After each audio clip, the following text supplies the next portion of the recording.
भगवान शंकर ने दक्ष को बकरी का सिर क्यों लगाया? दक्ष प्रजापति व सती की कथा। स्वयंभू मनु की तीन पुत्रियां थीं, आकुति, देवहूति और प्रसूति।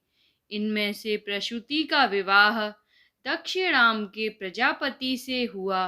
दक्ष को 16 कन्याओं की प्राप्ति हुई। उनमें से एक थी सती, जिनका विवाह भगवान शिव के साथ हुआ था। उनको किसी संतान की प्राप्ति नहीं हुई, क्योंकि उन्होंने युवावस्था में ही अपने पिताजी के यहाँ देह का परित्याग कर दिया था। विदुर जी ने कहा, कोई महिला ससुराल में देह त्याग करे तो बात समझ आती है, उसको प्रताड़ना दी गई होगी, लेकिन पिता के घर में आत्महत्या कर ले, यह बात समझ में नहीं आती। मैत्रेय जी कहते हैं, एक बार देवताओं की बड़ी सभा लगी हुई थी। दक्ष जो सती के पिता हैं, उस सभा के सभापति थे। दक्ष जब सभा में आए, सभी लोग उठकर खड़े हो गए। दो लोग उठकर खड़े नहीं हुए, यह थे भगवान शंकर और ब्रह्मा जी। दक्ष द्वारा शिव जी का अपमान। दक्ष ने सोचा, चलो ब्रह्मा जी तो पिता हैं, वो खड़े नहीं हुए तो क्या हुआ, पर शंकर जी तो दामाद हैं और दामाद पुत्र के समान होता है। दक्ष ने सोचा, मेरे आने पर यह खड़ा नहीं हुआ, यह कितना उद्दंड है। मैंने तो अपनी मृग नयनी बेटी का विवाह मरकट लोचन के साथ कर दिया, इसको तो कोई सभ्यता शिष्टाचार ही नहीं। इस तरह से दक्ष ने भगवान शिव को बहुत अपशब्द बोले और खूब गाली गलौज किया। अब प्रश्न उठता है, दक्ष की सभा में शिवजी उसके सम्मान के लिए क्यों नहीं उठे? तो इसका उत्तर है, शिवजी का उद्देश्य दक्ष का अपमान करना नहीं था। वह तो भगवान के ध्यान में ऐसे निमग्न बैठे थे कि उनको पता ही नहीं लगा दक्ष कब आया। जब दक्ष गाली देने लगा, तब उनका ध्यान टूटा। तब उन्होंने देखा, दक्ष अत्यंत क्रोधित होकर उन्हें गाली दे रहा है। यही है आत्मनिष्ठ महापुरुष की पहचान। अगर अनजाने में कोई मर्यादा का उल्लंघन हो जाए, तो उसके परिणाम स्वरूप समाज तो कुछ ना कुछ बोलेगा ही। उनके बोलने पर भी महापुरुष की कोई प्रतिक्रिया नहीं होती। इसी तरह यहाँ भी दक्ष गाली दे रहा है। शिवजी अपने ध्यान में बैठे हैं, उनके ऊपर कोई प्रभाव नहीं, ना ही उन्होंने कोई जवाब दिया। जब दक्ष ने देखा कि उसकी गाली देने के बाद भी शिवजी पर कोई प्रभाव नहीं पड़ रहा है, तब उसने हाथ में जल लेकर शाप दे दिया, आज के बाद किसी यज्ञ में तुम्हारा हिस्सा नहीं होगा। भगवान शिव तब भी कुछ नहीं बोले। दक्ष ऐसा शाप देकर सभा से चला गया। नंदीश्वर द्वारा दक्ष को शाप। उसके बाद नंदीश्वर को क्रोध आ गया। उन्होंने दक्ष को शाप दे दिया, मेरे आराध्य को अकारण श्राप दिया। तू इतनी देर से मैं कर रहा है, मैं शिव का ससुर हूँ, मैं सभापति हूँ। अगले जन्म में इसको बकरे का जन्म मिलेगा, फिर जीवन भर मैं करेगा। यह बात हम सबके लिए है।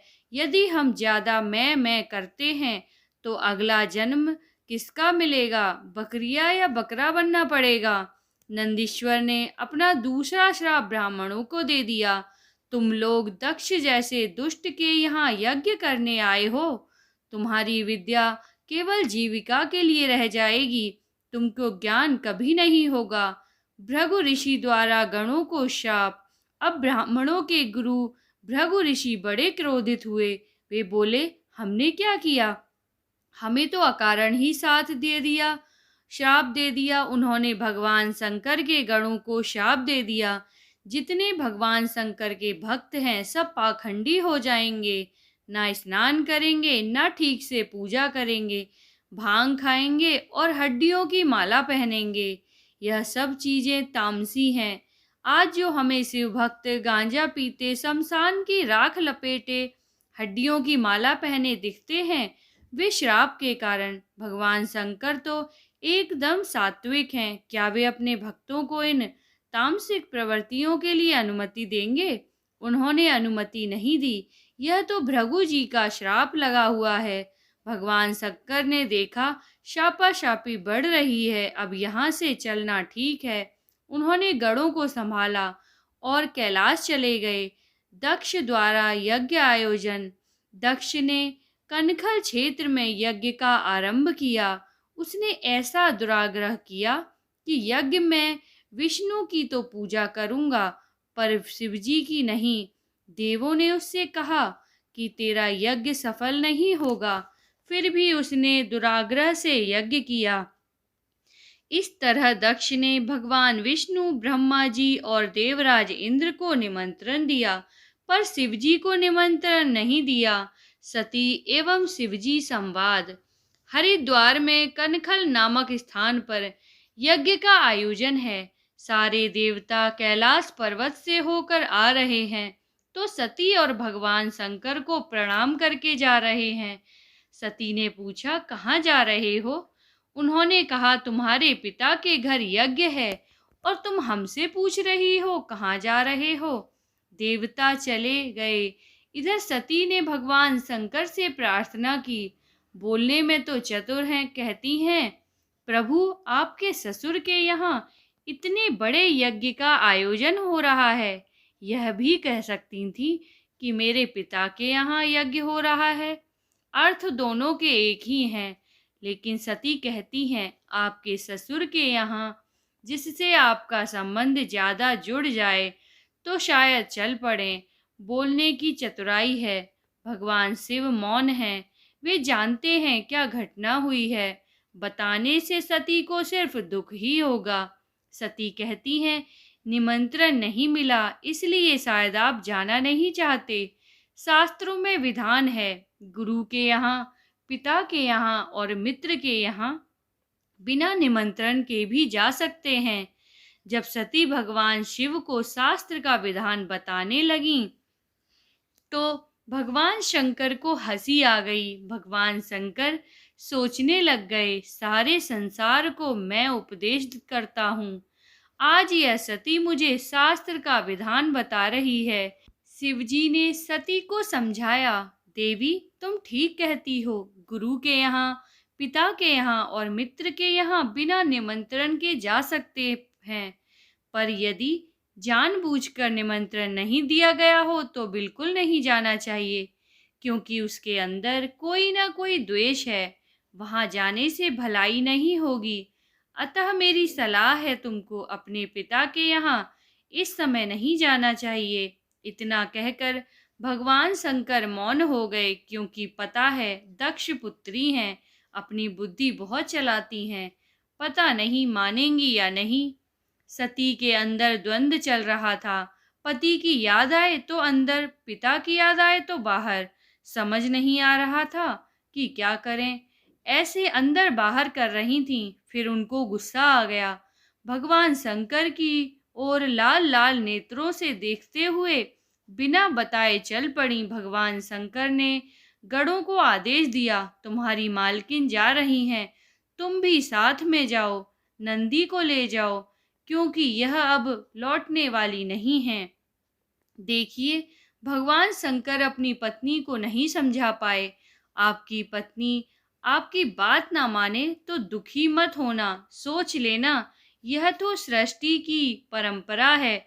ब्रह्मा जी अपने बेटों को नहीं समझा पाए, शंकर जी अपनी पत्नी को नहीं समझा पाए, तो आप क्यों दुखी होते हो?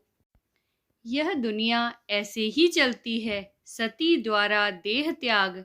सती चली गईं। भगवान शंकर को कोई चिंता नहीं। विधान में बैठ गए। अपनी पिता दक्ष के यहाँ जाकर सती ने देखा, भगवान शंकर का कोई हिस्सा नहीं था। भगवान शिव का अपमान किया गया है। यह सोचकर सती जी को क्रोध आया और उन्होंने अपने पिता से कहा, मूर्ख पिता, क्या महादेव जैसे देवता दुनिया में हैं? सती ने कहा, दक्ष तुमको छोड़कर इस विश्व में ऐसा कौन सा व्यक्ति होगा जो शिव का विरोधी होगा? कोई विष्णु का विरोधी हो सकता है, ब्रह्मा का विरोधी हो सकता है, पर शिव का विरोधी तो रावण भी नहीं था। कुंभकर्ण भी नहीं था, जरासंध भी नहीं था, हिरण्यकश्यप भी नहीं था। यह सब शिव भक्त थे। शिव इतने दयालु, इतने कृपालु हैं कि अपने भक्तों के लिए अपना सब कुछ दे देते हैं, अपना भी ध्यान नहीं रखते। तुमने उनका विरोध किया। शास्त्र में लिखा है, जहाँ गुरु और भगवान का विरोध हो रहा हो तो कानों में उंगली लगाकर वहां से चले जाओ। जो सुनेगा और विरोध नहीं करेगा उसको भी पाप का भागी बनना पड़ता है। सती कहती हैं, मैं तेरी जीभ तो नहीं काट सकती, पर अब मैं लौट कर कैलाश भी नहीं जा सकती। शिव तो परम दयालु हैं, मैं तो वे तो स्वीकार कर लेंगे, परंतु दुष्ट दक्ष, यह शरीर तेरा दिया हुआ है।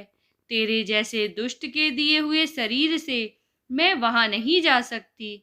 वह मुझे दक्ष पुत्री कहकर बुलाएंगे तो मेरे लिए मरने के समान हो जाएगा।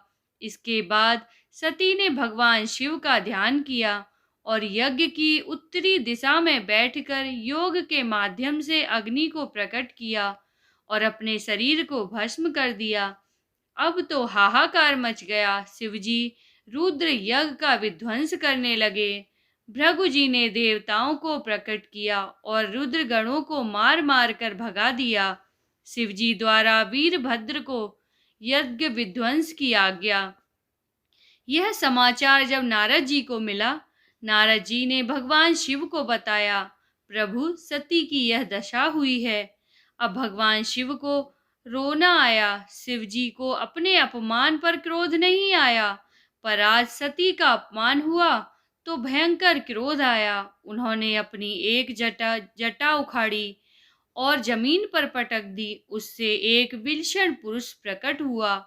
इसके 3 नेत्र थे, भयंकर विशाल शरीर वाला था। हाथ में त्रिशूल लिए यह वीरभद्र भगवान थे। वीरभद्र ने शिवजी को प्रणाम किया और बोला, क्या आदेश है? शिवजी ने कहा, एक ही आदेश है, दक्ष को मार डालो, यज्ञ को विध्वंस कर दो। वीरभद्र जी उत्तराखंड होते हुए हरिद्वार की तरफ पहुंचे। अपराह्न का समय था, दोपहर के 3 बज रहे थे। यजमान लोग विश्रामशाला में थे, पंडित और देवता लोग यज्ञशाला में थे। वहां जाकर वीरभद्र ने यज्ञ को विध्वंस कर दिया। यज्ञशाला के डंडे उखाड़ दिए। बांसों से या यजमानों के देवताओं की पंडितों की पिटाई की। यज्ञ में भगदड़ मच गई। वीरभद्र ने 4 लोगों को पकड़ लिया। एक तो यजमान दक्ष को, एक आचार्य भृगु जी को जो यज्ञ करा रहे थे, और दूसरा देवताओं जो कि शिव के विरोधी थे, पूषा और भृगु। सबसे पहले दक्षिणा आचार्य को मिलती है। शास्त्रों में कहा है, आचार्य को डबल दक्षिणा दी जाती है। उनके दाढ़ी और मूछ एक साथ उखाड़ दिए, क्योंकि वह अपनी बड़ी बड़ी दाढ़ी फटकार करके शिवजी को सजा देने के लिए इशारा कर रहे थे। अब पूषा के दांत निकाल दिए, क्योंकि जब दक्ष शिवजी को गाली दे रहा था, पूषा अपने बड़े बड़े दांत निकाल कर हंस रहा था। इसका अर्थ है, यदि हम अपने शरीर को किसी भी इंद्रिय का उपयोग दूसरों के अहित के लिए करेंगे तो वह अंग बेकार हो जाएगा। पूषा ने दांतों का दुरुपयोग किया। भृगु देवता की आंखें निकाल ली, क्योंकि वह दक्ष को आंखों से इशारा कर रहा था, और गाली दो और गाली दो। वीरभद्र ने दक्ष के गले पर तलवार मारी, पर वह मरा नहीं। वीरभद्र ने भगवान शिव का ध्यान किया और दक्ष की गर्दन मरोड़कर तोड़ डाली। फिर उसके सिर को हवन कुंड में भस्म कर दिया। इस तरह से दक्ष का यज्ञ विध्वंस हो गया। विध्वंस इसलिए हुआ क्योंकि यह यज्ञ धर्म की दृष्टि से नहीं था, यह तो शिवजी के अपमान के लिए था। यहाँ सीखने की बात यह है, यदि किसी कार्य का आरंभ गलत भाव रखकर किया जाए तो वह कार्य सफल नहीं होता है। ऐसे बहुत से काम होते हैं, बाहर से दिखाई देगा जैसे यह धर्म का काम हो रहा है, पर इनका उद्देश्य गलत होने से वह अधर्म का काम होता है।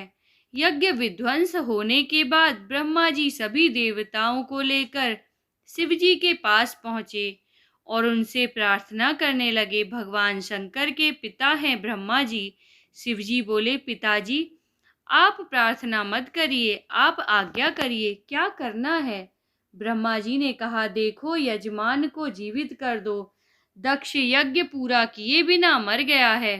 रघु जी की दाढ़ी मूछ अभी तक नहीं आई है, उनको दाढ़ी मूछे आ जाएं, ऐसी व्यवस्था कर दो। पूषा को दांत मिल जाए, भृगु देवता को आंखें मिल जाएं, बस हम इतना ही मांगते हैं। भगवान शिव हमेशा अपनी मस्ती में रहते हैं। बोले, अभी कर देता हूँ, इसमें कौन सी बड़ी बात है। अपने एक गढ़ को बोला, किसी बकरे का सिर काट कर ले आओ। बकरे का सिर ही क्यों मंगाया, हाथी का, शेर का क्यों नहीं, किसी का भी मंगा लेते। भगवान शिव ने सुना था कि नंदीश्वर ने दक्ष को श्राप दिया है कि अगले जन्म में यह बकरा बनेगा। भगवान शिव ने सोचा, अगले जन्म में क्यों, इसी जन्म में बना देता हूँ। बकरे का सिर मंगाया और दक्ष के शरीर में जोड़कर उसे जीवित कर दिया। जीवित हो गया, उसने भगवान की स्तुति की, क्षमा याचना की। सती जी का पुनर्जन्म, सती माता ने फिर से पार्वती के रूप में जन्म लिया, फिर कठिन साधना की और भगवान शिव के साथ उनका विवाह हुआ। अब उनकी बुद्धि अडोल थी। सती जी अब पार्वती रूप में अपनी ज्यादा बुद्धि नहीं लगाती हैं। वे जानती हैं जो पहले हुआ वह ज्यादा बुद्धि लगाने के कारण हुआ। कोई भी सत्कर्म यदि गलत भाव रखकर किया जाता है तो वह सफल नहीं होता है। जो ज्यादा मैं करता है उसे बकरी का जन्म मिलता है, उसी को भी बकरे का मुंह लगा। जो एक देवता की आराधना करेगा और दूसरे का अपमान करेगा, उसकी वही दशा होगी जो दक्ष की हुई। उपासना की पद्धति है, अपने आराध्य की उपासना करो और सम्मान सबका करो, अपमान किसी का मत करो। अगर आप श्री कृष्ण भक्त हैं और राम मंदिर गए तो राम जी से श्री कृष्ण प्रेम मांगो, सबका सम्मान करो और आराधना अपने आराध्य की करो। गुरु के प्रति, ईश्वर के प्रति अपनी ज्यादा बुद्धि नहीं लगानी चाहिए। जिज्ञासा करो पर कुतर्क मत करो। गुरु जो आदेश करे उसको सुनो, समझो और मानो, तो आपका कल्याण होगा।